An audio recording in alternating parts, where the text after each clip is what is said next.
behind the scenes, no one knew. We only raised $500,000 for that company ever. And by 2012, we were doing over $500 million in sales for restaurants. No one ever knew we existed. We were 18 Crazy. people out of Cleveland. We were profitable year 2.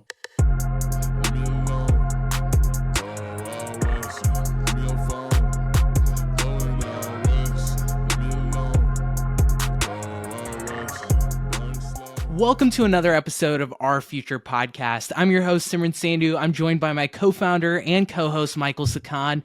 And this is the go-to entrepreneurship show for young people. We give you the tactics, strategies, and insights that other young people have used to win in business. And today, we have a special guest joining us. His name is Stan Garber. He's an absolute legend. Started 4 companies in the past. Sold his first business out after college in the digital ordering platform space for restaurants. Then he had a lot of success in the procurement space, sold his most recent business for $540 million to Workday, and has now raised $30 million for his newest venture called Levelpath. Yeah, thank you for having me, Simi, and Michael, pleasure, excited to be here, excited to talk to you both, and thank you for having me. Yeah, I think a great place to start is give us a little overview. I mean, you've done a lot of stuff, a lot of cool ventures. Like, what was their journey up to this point? This is our 4th company that we're working on, and I've been doing it with the same person since we met in high school. So my other co-founder, Alex Yakubovich, we've had a chance. We met both similar Russian Jewish immigrants, came to America in 91, overlapped, and then just became good friends in high school. And, we ended up graduating and then going, the both of us ended up going to Case Western Reserve in Cleveland. And Alex and I were talking, we're like, hey, it'd be kind of fun. Let's just start a company. We had no idea what we wanted to do. And within a month period, we started 3 different companies. One was like apartment advertising. The next one was like, oh, well, my dad can get furniture ordered. Why don't we do an e-commerce website to ship furniture across the country which, could have been way fair. Don't know. But we were like, that's probably not a good idea, 17-year-old. And then we were like, you know what, let's just do a website, because we were building the website for this e-commerce web. And we're like, let's just do a website company. And so it was me, myself, another founder, Oleg, another good friend. We launched that company going into college. And we started to literally put on white shirts, which not a whole lot has changed, big oversized ties, and started knocking on small businesses' doors and selling $500 websites. This was 2003.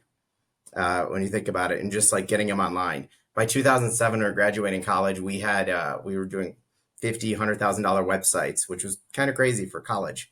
As we're going through that process. And then during that act, we learned there was a pain point. A local restaurant chain, Rascal House Pizza, local place in Cleveland.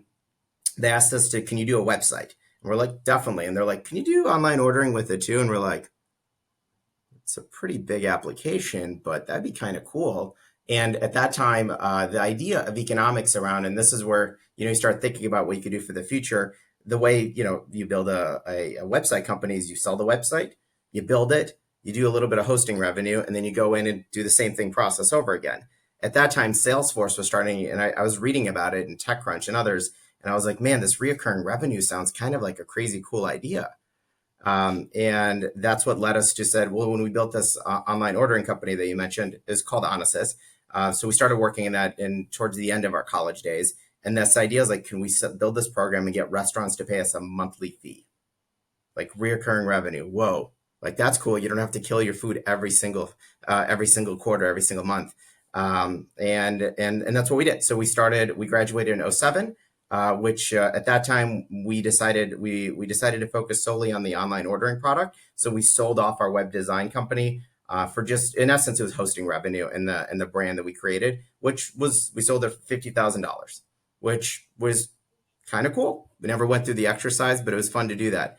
And we started focusing on Onesys, and that grew by 2012. We had supported, we're talking Applebee's, Panera, Outback, Carrabba's, Togo's, KFC, Papa John's International. Like behind the scenes, no one knew. We only raised $500,000 for that company ever. And by 2012, we were doing over $500 million in sales for restaurants. No one ever knew we existed. We were 18 people out of Cleveland. We were profitable year 2. So we never even spent the $500,000. So we were doing the cool thing of profitability before it was cool for SaaS companies. But we just didn't know how to scale it, really.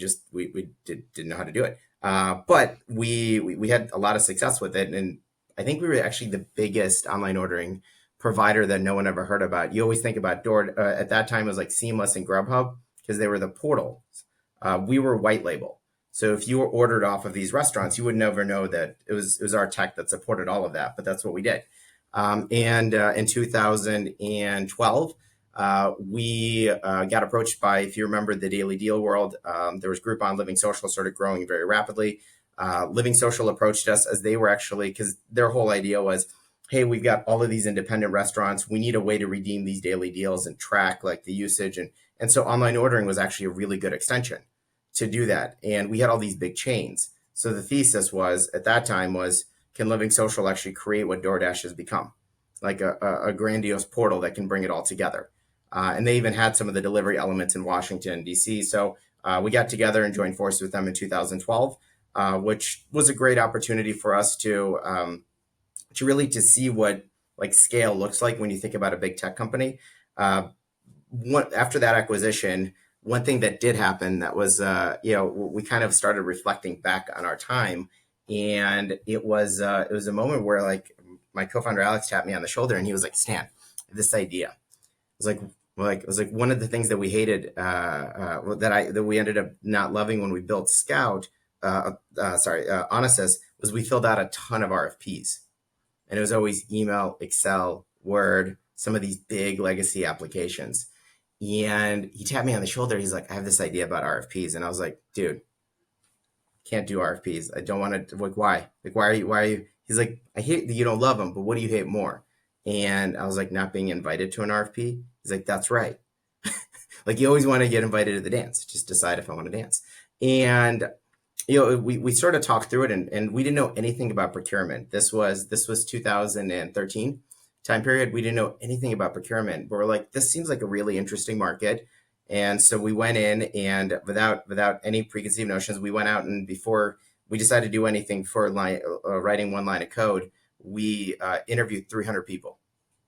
We went out, made a spreadsheet, and within 6 months, talked to 300 practitioners. Anybody that's willing to talk to us, anybody we sent an email to, LinkedIn message to, and we just interviewed them. And what we found out was a vast majority of companies had products. It was the first 100 conversations we had. They're like, "It's good. I've got a solution. SAP, Oracle, there's a bunch of other companies at the time. Everybody had a solution." And we're like, okay.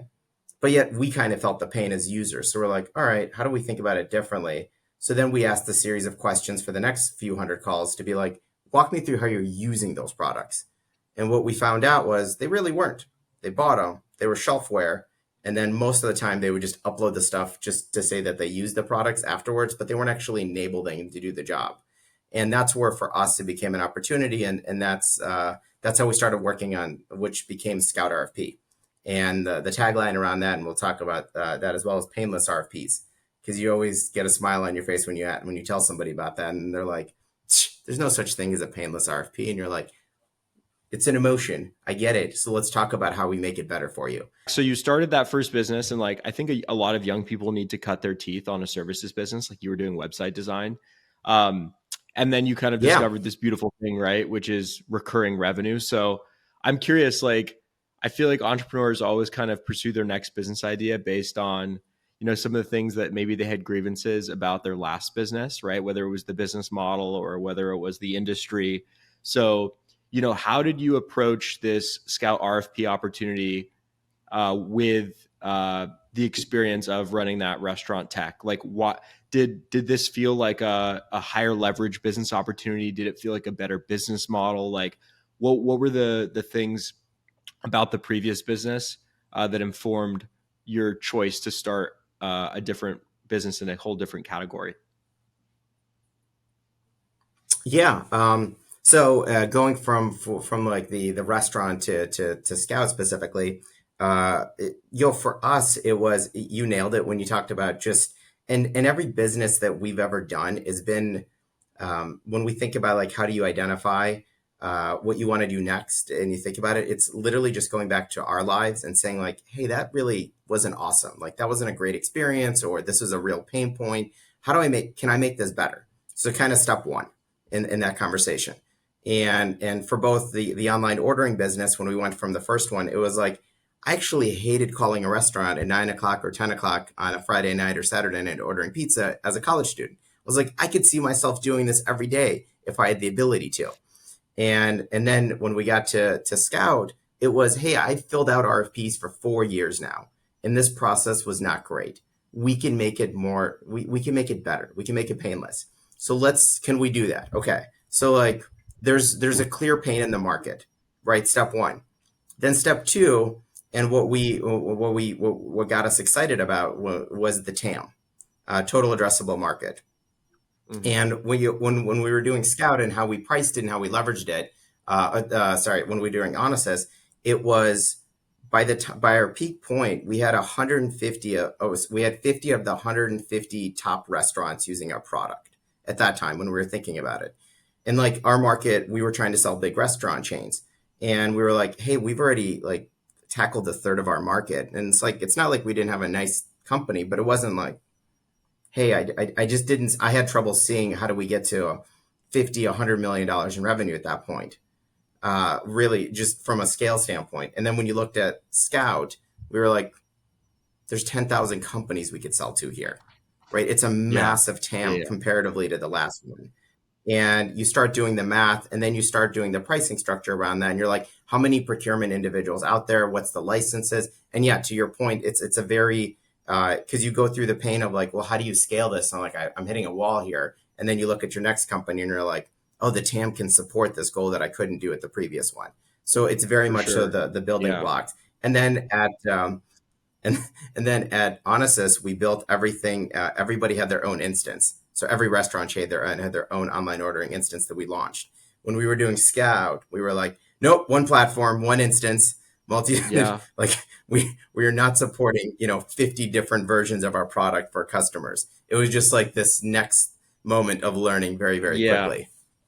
That's so cool. That's such a natural like evolution. Like when me and Simi think about our next business, like we did a media company and we realized that like doesn't make a whole lot of sense to just allow people to rent out your content for visibility on that business model. And then, we did services with an agency, and it's like, that's our time. It's not super scalable whatsoever. So, that's how we think about things. And I feel like it's just a very natural evolution to go from, as a young person in business, to go from like non-scalable businesses to increasingly very scalable businesses. But you said, so Scout was bought for 500 million. How many years did it take you to get to that number? And, what was the rationale around selling that business, and maybe some insight as to how much capital you raised to get to that level? Yeah. I would, I never really think about it that way. It's sort of like, it took us, call it just over 5 years, just about 6 years, like just under 6 years to build this thing out. It worked. It worked out, and from a return standpoint, it was a great outcome. Seed investors got a 20x, A got 10x, 5x for C, or for B investors, and even 3x less than a year for Series C investors. So it was like fundamental. It was like a textbook. Like everybody kind of was like, this worked out. You guys did it. So it was good in that regard. I'll be as far as like the question of like, it was never an objective it's never even a thought for us to ever sell this business. We never thought about it day one. And I would say that even though we have sold 3 companies, when I look back at it, it's never an objective of ours. Like there was one of our first investors at Onisys, gave us, he was the Zappos Capital, Lee Zappos out of Cleveland. He was the first one who invested money in us. And he gave us just really, because Alex and I spoke to him early on, and we're like, hey, how do we think about like building company? And he's like, look, he's a very successful individual personally. And he was like, look, the reality of like what you should think about is, can you build a successful large enterprise that produces free cash flow that's able to sustain? You can figure out whatever outcome you want to do with that business over time. As long as you're thinking about the goal of, hey, how do you build a sustainable company that over time can generate free cash flow? You could do anything you want with it. You can build it, you can raise more money with it, you could potentially try to take it public, which is what our aspiration here with Levelpath is.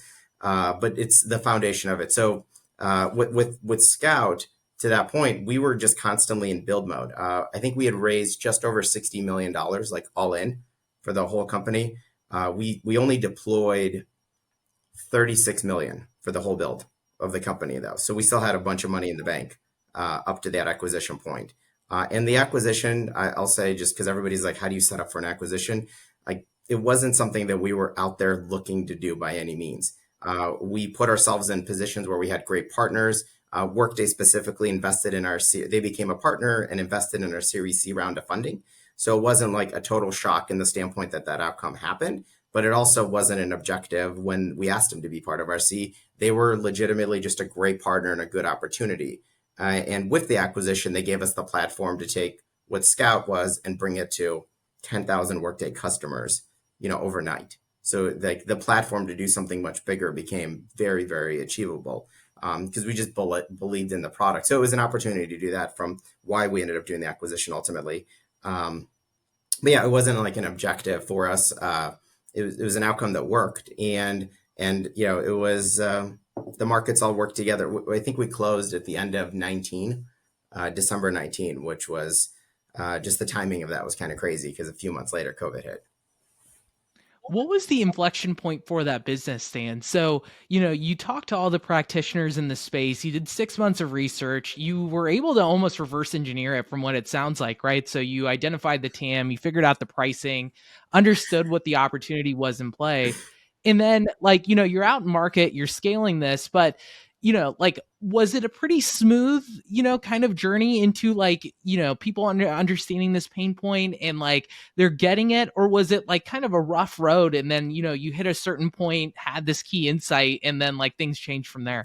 You know what? I have never been fortunate enough to be part of that crazy, crazy wave where people all of a sudden are like, boom, all of a sudden, and it's, never built like the Google or the AI or NVIDIA timing right now, or just sort of slingshot. It's honestly, it's just kind of I think with most entrepreneurs, it's just kind of a grind through the whole entire process. And you just have to be okay with that. And, we could talk more about that. But as far as an inflection point, I think the first few years, when you take a step back, it's still figuring out, because you put out the product, you put out some version of pricing, you're kind of figuring out you don't know what you have yet, and it just takes some time and trial and error. And for us, it was every stage had its kind of moments. It's how do you get to the first million in revenue, right? Then how do you get to the first 5 million, then 10 million, and then you kind of need to hire those individuals that help you scale through that process.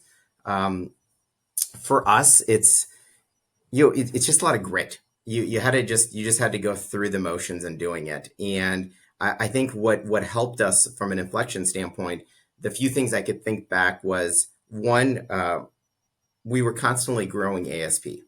So the average sales price, when we started Scout, we were selling $6,000 deals. That was phase one for us. By the time we got acquired, we were up to $150,000 deals. Annual deals.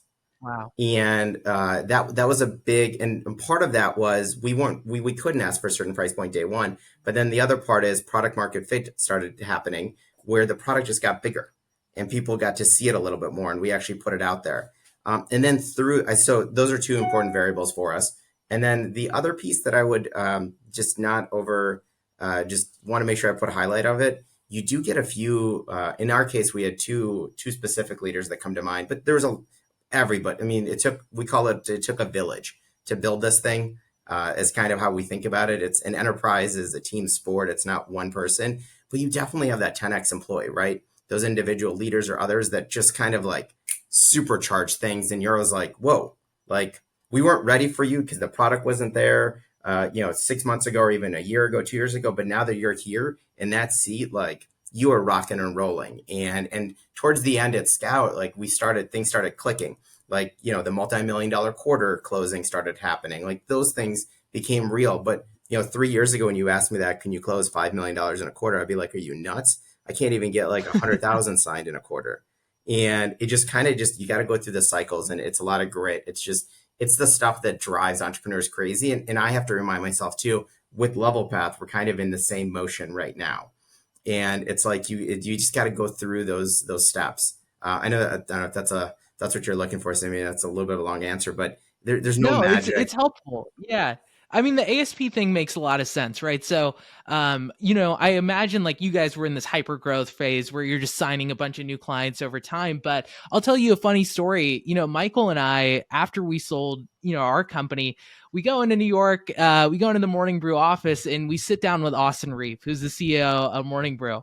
And, he's kind of doing like a, brainstorming session with us of sorts, which is essentially like, what do you guys want out of this business? Like, how do you guys envision this scaling to the next level?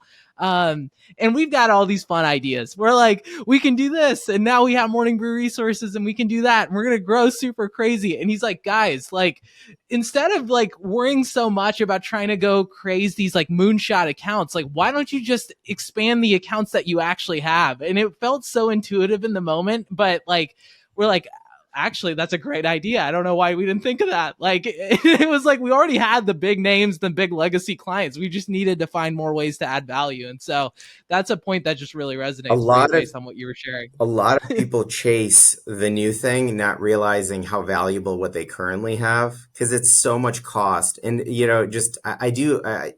hit a great point. I think a lot of entrepreneurs get in this mindset that they have to grow like logo count, and which is important. Don't get me wrong. You need to keep growing, but man, if you can nail and grow within a company, we were growing negative churn is a real magical thing.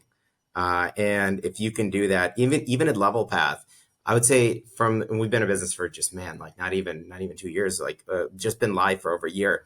We're half of the design customers right now are doubling up in value. In just like annual contract value already, they're on the renewal side just because they're seeing much more product. Wow. They want to adopt it more. So it's just like huge how much ASP can be found within the existing customer base. And these are people that the most important thing you've earned their trust. So you've earned you can go to them and have a real conversation, which is way hard on the first wave of selling customers because they don't know you yet. You don't have any built-in trust yet. And a lot of folks, yeah. So I think your point is spot on there. So the opportunity with ScoutRFP, I mean, it's in the name, was making the RFP process more seamless, right? And you guys had success there, but you ended up seeing that there must be another opportunity here because you've kind of reran that playbook, but now with, this big paradigm with AI. So tell us like, what's the opportunity here that wasn't necessarily as apparent with ScoutRFP, or is maybe, a bit different? So, and AI, definitely want to hit on AI. Let's maybe table that for just a sec, but just like the grander, because I think part of how we're going to develop is just different given the set of tech that when we're starting to do it. But the observation for us, it was this aha moment, and it's fun because you're in this weeds. You're like, I know this RFP stuff. Okay, let's do it. Let's nail it. We had a lot of fun with it, and then we get acquired by Workday. We joined Workday, which just can't say enough good things. Just such an amazing organization when you like read all the stuff about them, like people first, how they think about like just everything is accurate. Like it's when you get there, but you're in this big organization, and a few observations sort of hit us very, very quickly. First time, I think at that time we got acquired as like almost 15,000 people. Now it's 20,000, and I became for the first time in my life a stakeholder of the procurement process, right? And I was like, well, how do I go buy stuff? And it wasn't for a lack of like amazing individuals wanting to help me, but it was just more like, okay, I'm an employee now, this big company. How do I go buy something? And I'm like, I'm not actually sure. At Scout, I could just be like, I need something. And somebody's like, what do you need? It's just very simple when you're a small company. Like somebody's like, I need to spend this dollar amount. I'm like, that sounds good. Do that. Or someone sends me a Slack or an email. I say, great. You move on. But now you're part of this big company. It's like, I want to buy something. And it's like, well, where do I go? Hey, do we have a preferred supplier, like virtual events we needed to do very quickly because COVID? I'm like, do we have a preferred supplier? I know that they've got 6 contracts with different virtual event software, but which one do I buy? How do I get access to it? Right. So you start going through this quick conversation and you're like, actually buying is pretty complex within these big companies. And what we were solving was just one piece with Scout, just the RFP actual process of procurement going out and doing a bid. But here we're like, okay, kind of hard to just figure out how to buy.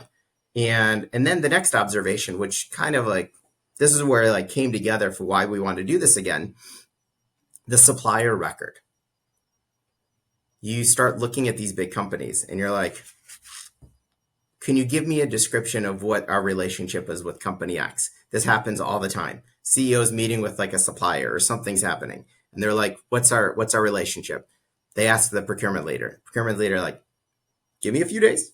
I have to go talk to a bunch of people to actually give you an answer. Why? So the supplier profile today within every big organization is completely fragmented. It's actually one of the most fragmented pieces of data that I've ever seen. And why do I say this? There's 3 things you need to run a company fundamentally. 1, you need revenue. Your P&L is revenue, which is your customers. You bet you know that if you pull up your CRM, you pull out whatever, even if you don't, if you sell to consumers, you don't have a CRM, you might have your own, but you've got a real good view, holistic view of your customers and one page to do it in, right? Pretty straightforward. That's your revenue. And then on your loss side, your expenses can be boiled down to 2 fundamentals at the end of the day. It's your employees and your suppliers. And you open up, and we were at Workday, and you open up your HCM product, you open up some type of, and it's got it all. It's got everything about you as individuals. You see me, you like your salaries, your W-2s information, your time off, your healthcare benefits, your performance reviews, all of these elements. So when somebody's like, hey, can I take a look at one of you? They could pull up an employee on a page. So there's a customer on a page, there's an employee on a page, and then we get to this almighty world of suppliers. It's like, hey, what is the supplier on a page? Everybody's very quick to say, well, the ERP. And you're like, what's in the ERP? It's the company name, some payable information, and transactions. That's the equivalent of me telling the employee record is your name and just your pay stubs. And you're like, no, there's so much more about me. It's like, that's right. There's so much more about the supplier. So when you think about who touches the supplier, right? So you do have finance, you have procurement, you've got strategic sourcing, you've got compliancy, you've got privacy, risk, legal. Oh, and then the business unit themselves, they're actually working with the supplier. Where's any of that information being housed outside of their emails?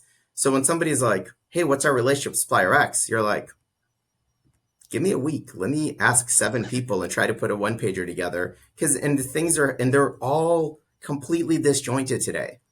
You have a world of best-in-class solutions, and Scout was part of that wave.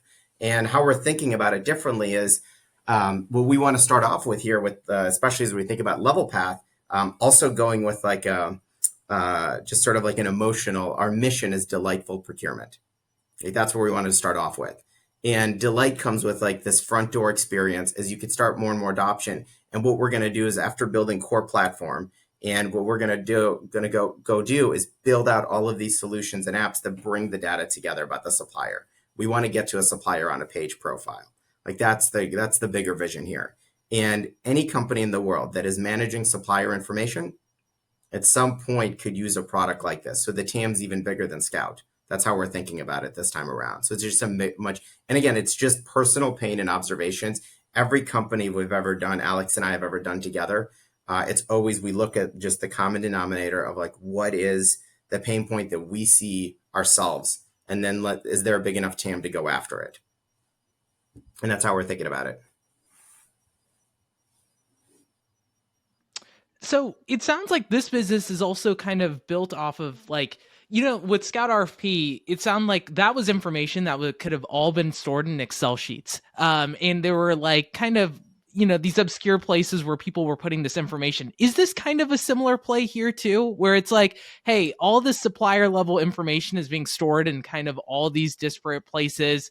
You don't really know who's in charge of what. And so it's kind of following that same thread or that same needle that you've seen with the last business as well. So I love that observation. It's part of it 100%. You are combining, what you're trying to do a little bit differently here that we would love to get to is like, what is the next system of record? And when you think about all the stuff out there, we think supplier just has a fundamental opportunity to be a next system of, because you kind of look over turn over every rock, and you're like, what's next? What's the opportunities? And you're like, enterprise supplier data sets, which again, we're talking half of your money coming out of your company's expenses are that typically. And if you're a direct business, it's even more than that. So like, is there a way to manage all that information sets? So it's just different. And then to the opportunity that we started developing late 22. ChatGPT or OpenAI released ChatGPT to the world November of 19 or November of 22. And it was just one of those opportunities where you're like, okay, Gen AI, this is a thing. How do you incorporate this? And then to get to your point of like, once you do get all that data, that idea of like, can you give me a summary of my supplier on a page? Hell yeah, we can. We can use some pretty amazing platforms to bring that all together, which is I am very bullish and very excited, and personally, financially, very vested into this company. So very excited for it. They were talking a lot about, I don't know if you know Dave Senra, Founders Podcast, but essentially he breaks down biographies of business leaders.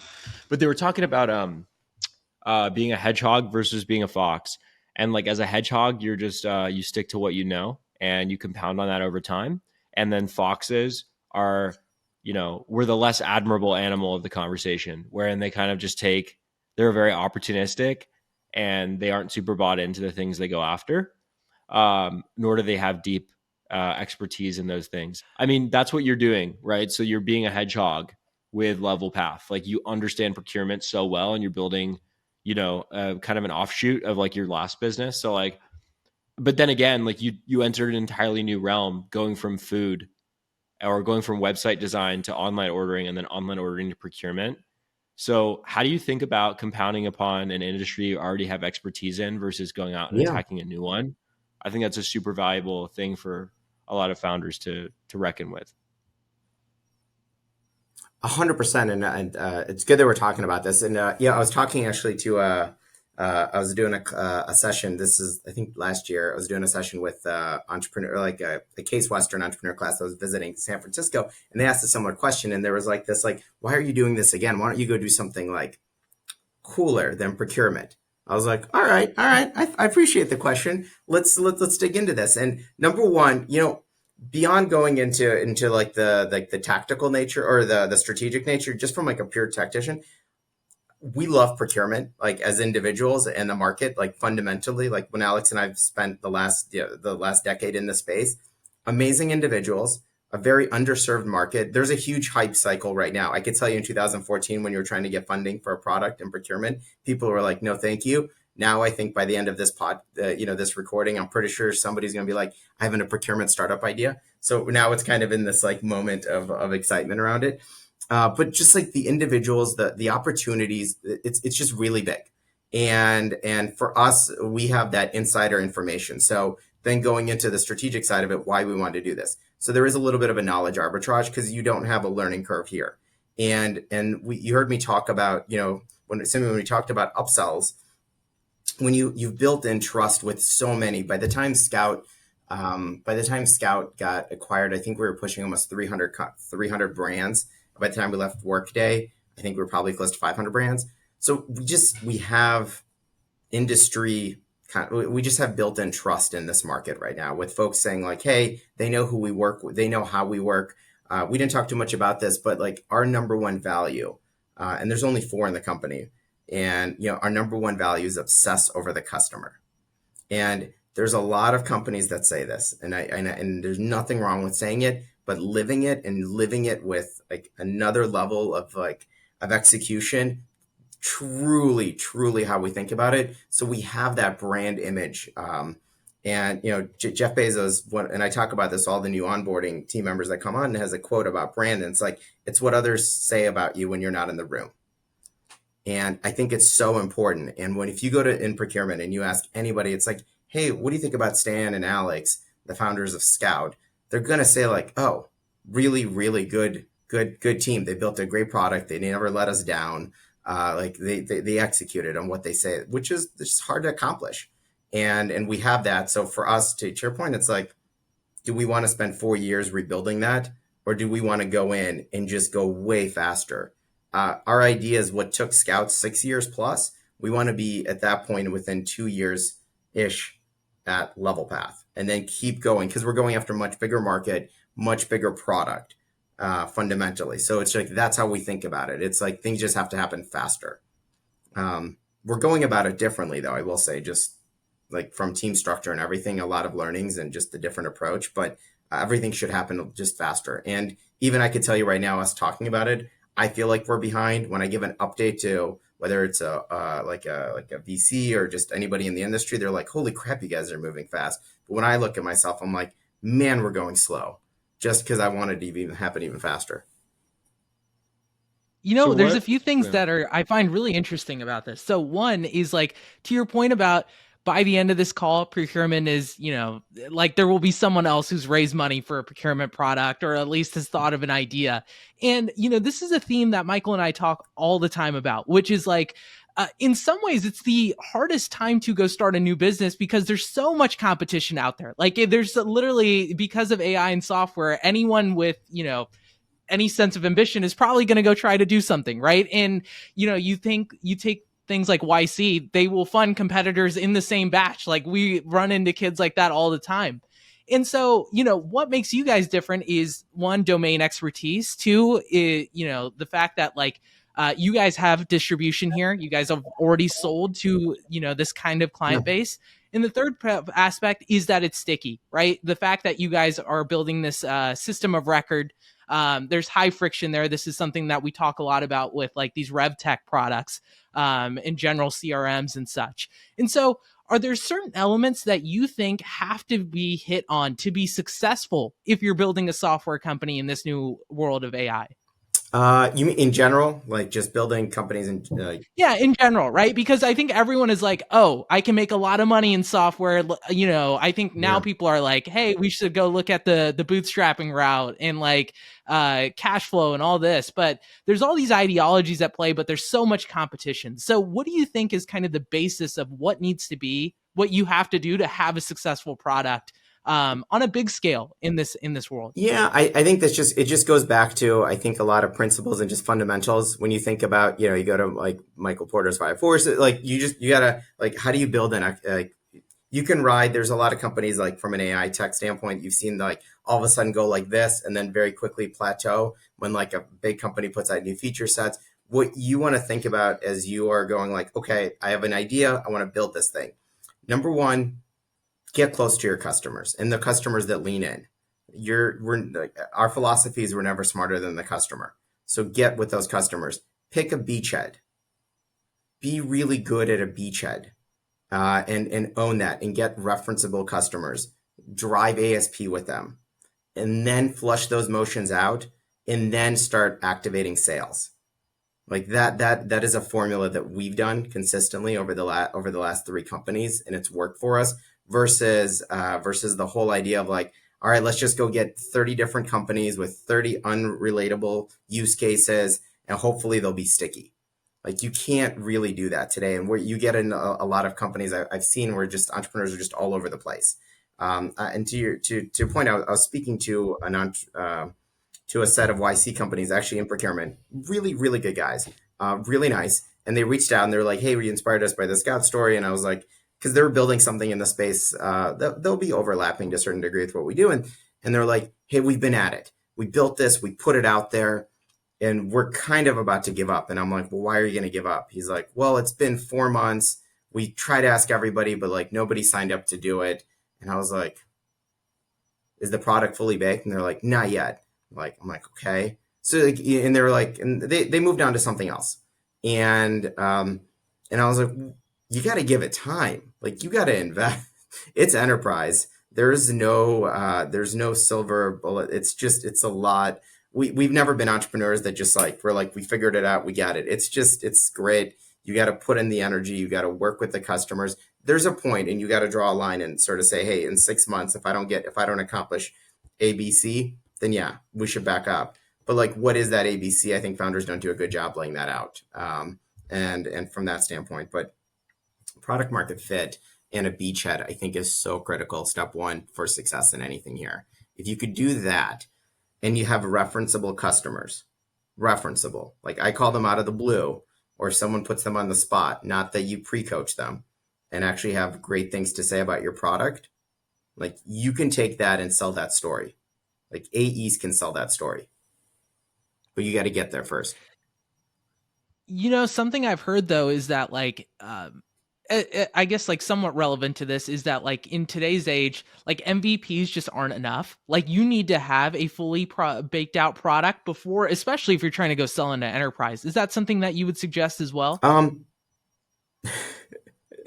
Yes, and I sort of laugh when you ask me that question because we're in this fun boat where like the first versions of the product we sold to our first, we call them design customers, was not even Yeah. an MVP. It was literally just like I was like, here's a sheet of paper with like a pretty picture of what it could look like, and then they're like, I trust you, let's do it, and that worked for a batch of customers. But then now we're selling to the next batch, which are enterprises that are like, okay, I need you to fill these demands if you want me to pay you this much to roll you out.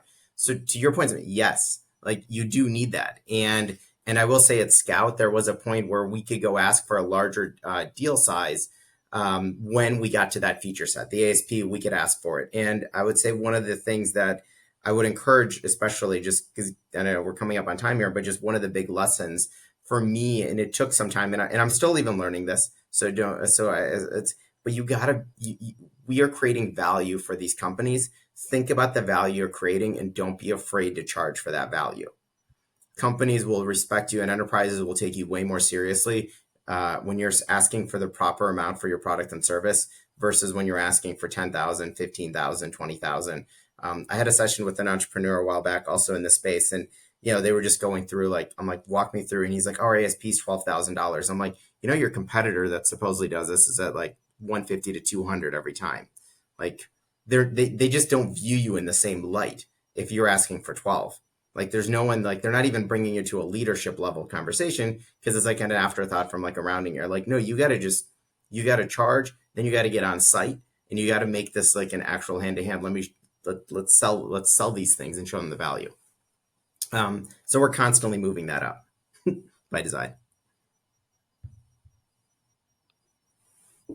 Stan, what Mike, anything you want to wrap up with? Yeah, Stan, I think like to close this out, like maybe some parting words for founders going out right now and maybe watching this podcast, figuring out what they're going to do, whether they're currently running a business or want to. It's a broad question, but I'm sure you have a few good strong pieces of pillars of advice. We can get into so many topics. The one thing that and especially in enterprise software, this is advice I got from another board member, and it just always resonates. It resonates with me now. And when we went into Levelpath, it was something that we said. One, it's just the simple idea of an overnight success in enterprise software is a decade in the making. And there's a lot of organizations that you're like, man, where did these guys come from? And like they're multi-billion-dollar unicorn, et cetera. Don't get me wrong. There's always a few outliers in that example, but a vast majority busted and went through the process. And it's a grind to get to that overnight success moment where people are like, oh, like, yeah, why didn't I have that idea? It's like, just know that you're not signing up for a 1 or 2 year journey. You are signing, if you want to be an incredibly successful company, enterprise software, just mentally be ready. You're signing up for a 10-year journey at minimum. And part of that is enjoy the journey. Like with that, it's something that really, really is awesome. And being able to reflect whenever an exit happens, you think about that exit day for like a minute, right?